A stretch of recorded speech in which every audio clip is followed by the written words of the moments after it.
Student আছে। Hello everyone, welcome back to my channel Suman Sonali lifestyle. Suman Sonali লাইফস্টাইলের আরেকটি নতুন ভিডিওতে তোমাদের জানাই অনেক অনেক ওয়েলকাম। তোমরা সবাই কেমন আছো? আশা করছি সবাই খুব ভালো আছো, সুস্থ আছো, আর আমরাও কিন্তু বেশ ভালো আছি। তো দেখো, সকাল বাজে 7টার মতো, আর আমি ঘুম থেকে উঠেছি, আর মায়ের দিকে চা করে নিয়েছে। তো এখন আমি মুখ ধুয়ে নেব। আসলে আজকে আমার ঘুম থেকে উঠতে একটু দেরি হয়ে গেল, এখন 7টার মতো বাজে, তোমাদের আগেই বললাম। কারণ আমি ঘুম থেকে উঠি কোনো দিন 5:30, কোনো দিন 6:45, বা কোনো দিন 6:10-15 এরকম হয়। তো বেশিরভাগ দিন 6:10 থেকে 20-র মধ্যে আমার ঘুমটা ভেঙে যায়। কিন্তু আজকে 7টার দিকে উঠেছি। তো যাই হোক, সেরকম কোনো কাজের চাপও ছিল না। তো চলো এখন আমি দাঁতটা ব্রাশ করে নিই। আর জানো তো, প্রতিদিন আমি দাঁত ব্রাশ করতে করতে রাস্তা দিয়ে যে গাড়ি যায়, তো সেগুলো দেখি, গাছের পাতা দেখি, মানে কোন গাছে কি ফুল ফুটলো, কীরকম করি এলো, তো এগুলো দেখি। আর এদিকে আমি মাঠের এদিকে চলে এলাম, আর আজকে এখনও ঠিকঠাক মতো রোদটা ওঠেনি। তো সবে সকালটা যেহেতু শুরু হলো, তো আস্তে আস্তে হয়তো রোদ উঠবে। আর এদিকে দেখো, এই গাছটায় কত ফুল ফুটেছে। তো এখনকার যেহেতু বসন্তকাল, তো সেজন্য এখন তো অনেক ফুল গাছে ফুল ফোটে। আর এদিকে দেখো, আমার কিন্তু ফুল তোলা কমপ্লিট। তো কয়েকটা ফুল ছিল, আর এরপরের দিন তোমাদের আমি দেখাবো যে আমাদের গাছে কত রকমের ফুল হয়। আর এদিকে দেখো, বাবা কিন্তু এঁচড় কেটে নিচ্ছে, কারণ আজকে আমাদের বাড়িতে দুপুরবেলা রান্না হবে এঁচড়ের তরকারি। আসলে দুপুরবেলা বলতে দোকানেও রান্না হবে এঁচড়ের তরকারি, তো সেটাই বলছিলাম। আর এই এঁচড়গুলো ছিল আমাদের গাছেরই। তো যাই হোক, বাদ দাও সেসব কথা। আর জানো তো, প্রত্যেকটা দিন সকালবেলা যখন আমি ঘুম থেকে উঠে বাসি কাজকর্ম করে নিই, তো মার বাবা কিন্তু সকালবেলাতেই চা খেয়ে নেয়। কারণ সকালবেলা কিন্তু আমাদের বাড়িতে অনেকবার চা হয়ে যায়। কারণ যেহেতু আমি বাসি কাজকর্ম করে তারপর মুখ ধুই, তো সেজন্য আমার চা খেতে একটু দেরি হয়ে যায়। আর মার বাবা মুখ ধুয়ে বেশিক্ষণ থাকতে পারে না, সেজন্য ওনাদের চা লাগে সবার প্রথমে ঘুম থেকে উঠেই। তো সেজন্য মার বাবা সকালবেলা কিন্তু মুখ ধুয়ে চা খেয়ে নেয়, তারপর অন্য সব কাজকর্ম করতে থাকে। তারপর কিন্তু আমি যখন মুখ ধুয়ে আসি, তারপর আমি চা করে, তখন কিন্তু আমরা সবাই মিলে আবারও চা খাই। এদিকে দেখো, আমি মুখ ধুয়ে চা খেয়ে কিন্তু চলে এসেছি। তো এদিকে প্রথমে বাবা আলু ছুলছিল, তারপরে এসে আমি যখন বসলাম, তখন বাবা উঠে অন্য কাজ করতে লাগলো। তো বাবা পেঁপে ঘষছিল ওদিকে। তো যাই হোক, এদিকে আমি আলু ছোলা কমপ্লিট করে এখানে আমি পেঁয়াজগুলো ছুলে নিচ্ছি। কারণ যেহেতু তোমাদের আমি আগেই বললাম যে আজকে এঁচড় রান্না হবে, সেই জন্য অনেক অনেক পেঁয়াজ লাগবে। তো সেগুলি আমি ছুলছিলাম। আর পেঁয়াজগুলো না একদমই আয় ছিল না। তো পেঁয়াজের খোসা হিসেবে পেঁয়াজগুলো খুব কমই ছিল। সকাল বাজে 10:48, আর এদিকে দেখো মোটামুটি রান্না কিন্তু কমপ্লিট। এখানে হচ্ছে মাংস। তো মাংসটা কষানো হচ্ছে, আর এখানে আলু ভেজে রাখা আছে। তো মাংস রান্না হলেই আমাদের কিন্তু রান্নাবাড়া একদমই কমপ্লিট। তো চলো দেখা যাক আজকে কী রান্না হলো আমাদের। এদিকে দেখো, এখানে আছে দোকানের ভাত, সেটা তোমাদের দেখালাম না। এখানে আছে আলু আর বাঁধাকপি ভাজা, যেটা আমি করেছিলাম। আর এখানে আছে গরম গরম ডাল আর এঁচড়ের তরকারি, সেটা অনেক গরম ছিল, তাই আর দেখালাম না তোমাদের। তো এদিকে দেখো, বাড়ির খাবার জন্য এঁচড়ের তরকারি, টমেটো পোড়া মাখা ভাত, আর এখানে আছে আলু আর বাঁধাকপি ভাজা।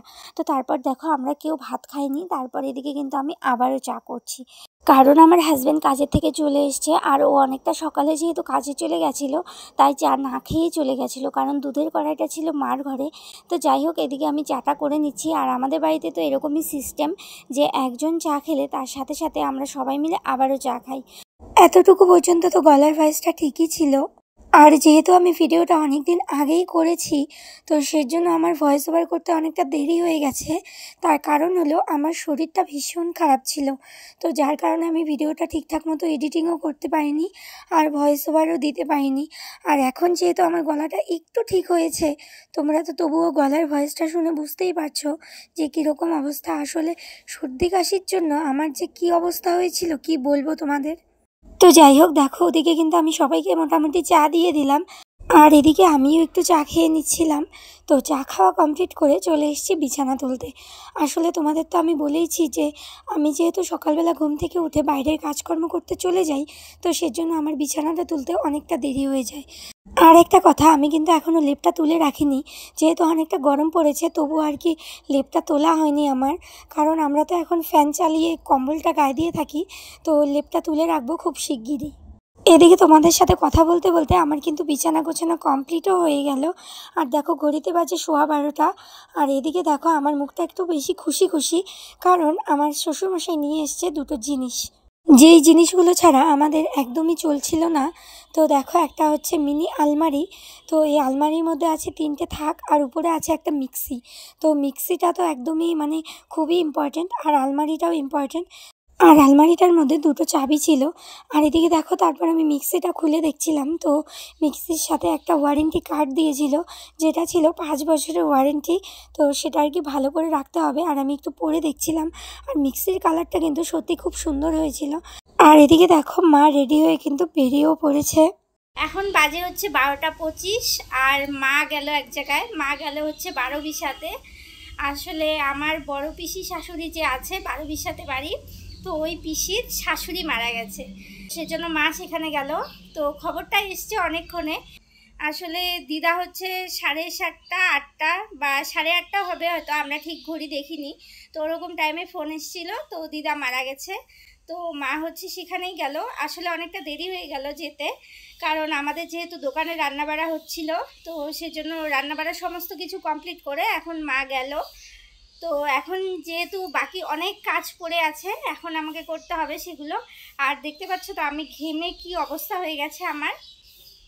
আসলে এখনই এতটা গরম পড়েছে, জানি না সামনে যে আরও গরমের দিন আসছে, তো তখন কি অবস্থা হবে। আসলে এবার হয়তো মনে হচ্ছে যে গরমটা বেশ ভালোই পড়বে, কিন্তু এবার যে শীতকালটা চলে গেল না, শীতকাল কোন দিক দিয়ে গেল বুঝতেই পারলাম না। আর আমারও মানে সর্দি সর্দি লেগেছে, সেজন্য আর কি গলাটা ভারী হয়ে আছে। আমাদের বাড়ির সবাই অসুস্থ এখন, বলতে গেলে দাদুই একটু ভালো আছে। তোমরা তো জানোই আমার হাজব্যান্ডের শরীর খারাপ হয়ে গেল, আমার শ্বশুরমশাইয়েরও শরীর ভালো না, আমারও এরকম অবস্থা, মারও এরকম অবস্থা। তো যাই হোক, এইভাবেই চলতে হবে, কারণ ওয়েদারটা এরকম। তো যাই হোক, চলো পরে আবার তোমাদের সাথে কথা বলবো।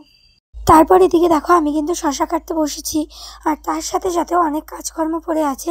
এদিকে জল ভরতে হবে, আর এখানে আছে বাসন। তো দাদুর খাওয়ার বাসন আছে, রান্নার বাসন আছে, তো সেগুলো দেখে আমার মানে মাথায় আমি হাত দিয়েছিলাম। তো এদিকে দেখো আমি প্রথমে শশাটা কেটে নিচ্ছি, আর বেলা কিন্তু এখনও অনেক হয়ে গেছে, আমি কিন্তু এখনও খাওয়া দাওয়া করিনি। তো চলো আমি শশাটা কেটে নিই আগে। তো এই যে শশা কাটা কমপ্লিট হলো সবে, ঘড়িতে বাজে 1টা, আর আমার সবেমাত্র শশা কাটা হলো, কিন্তু এখনও আমার খাওয়া হয়নি।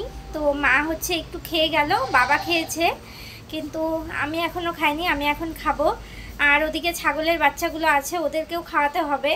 এখনও আমার প্রচুর কাজ বাকি আছে, তো চলো কাজগুলো আগে করে নিই। ওদিকে আমি এখনও ঠাকুরের বাসন পর্যন্ত মাজিনি। আসলে আজকে উঠতে উঠতে আমার 7টা বেজে গেছিলো, মানে 6:45টার মতো বেজে গেছিলো, সেজন্য মানে সব কাজের একদম দেরি হয়ে গেছে। তো মাকে আমি ওদিকে রান্নার জোগাড়গুলো করে দিয়ে তারপর আমি মানে এদিকের কাজগুলো করছি। তার সাথে হচ্ছে মার সাথে একটু মোমো বানালাম, নয়তো মার একা একা বানাতে অনেকটা দেরি হয়ে যাবে। তো যাই হোক, আমি কাজগুলো করে নিই, পরে আবার তোমার দেখা হবে। তারপর দেখো আমি ভাত নিয়ে বসে পড়েছি। এখন আমি কি দিয়ে খাচ্ছি তোমাদের দেখাচ্ছি। তো এদিকে আছে আলু কাঁঠালের তরকারি, ভাত, আর আলু বাঁধাকপি ভাজা, আর সাথে একটু শশাও নিয়েছিলাম। আর সত্যি কথা বলতে আমার কিন্তু প্রচণ্ড খিদে পেয়েছিল, আর সকাল থেকে যেহেতু খাওয়া হয়নি, তাই চলো আগে খেয়ে নিই। তারপরে এদিকে খাওয়া দাওয়া কমপ্লিট করে ছাগলের বাচ্চাগুলোকে খাওয়াচ্ছিলাম, কারণ তোমরা তো জানোই ওদের মা নেই। আর একটা সত্যি খুব খারাপ খবর আছে, যে আমি যে বাচ্চাগুলোকে খাওয়াচ্ছিলাম তার মধ্যে এই যে কালো বাচ্চাটা, এই বাচ্চাটাই এখন শুধু আছে, আর বাকি 2টো বাচ্চাগুলো মারা গেছে। যেহেতু ভিডিওটার ভয়েস ওভার আমি পরে করছি, তাই তোমাদের এখন বলতে পারলাম, কারণ ভিডিওটা যখন আমি করেছিলাম তখন কিন্তু ওরা ভালোই ছিল, কিন্তু এখন নেই। তো যাই হোক, কী আর করা যাবে। এদিকে দেখো আমি কিন্তু জল ছিটে দিয়ে নিচ্ছি উঠোনে, কারণ উঠোনটা ঝাড়ু দেওয়ার আগে জল ছিটে না দিলে এত পরিমাণ ধুলো ওরে কি বলবো। আর এদিকে দেখো কাঁঠাল গাছের নিচে কত পরিমাণ পাতা জমেছে। আর আমার সত্যি বলতে এখন যে আমি কথা বলছি, এই কথা বলতেও কিন্তু আমার ভীষণ কষ্ট হচ্ছে, কারণ আমি শরীরের জোর দিয়ে কথা বলছি। আর যে পরিমাণ পাতা জমেছে তোমরা দেখলে, তো সেই পাতাগুলো আর কি ঝাড়ু দিয়ে নেওয়া যাচ্ছিল না। তো সেজন্য ভাবলাম যে সামনেই একটু জড়ো করে তারপর তুলে ফেলে দেব। আর আমি তো এখনও স্নান করিনি, তো ভাবলাম যে আগে উঠোনটা ঝাড়ু দিয়ে নিই, পরে স্নান করব। আর ঘরটাও কিন্তু ঝাড়ু দেওয়া বাকি আছে, তো চলো আমি আগে কাজগুলো করে নিই।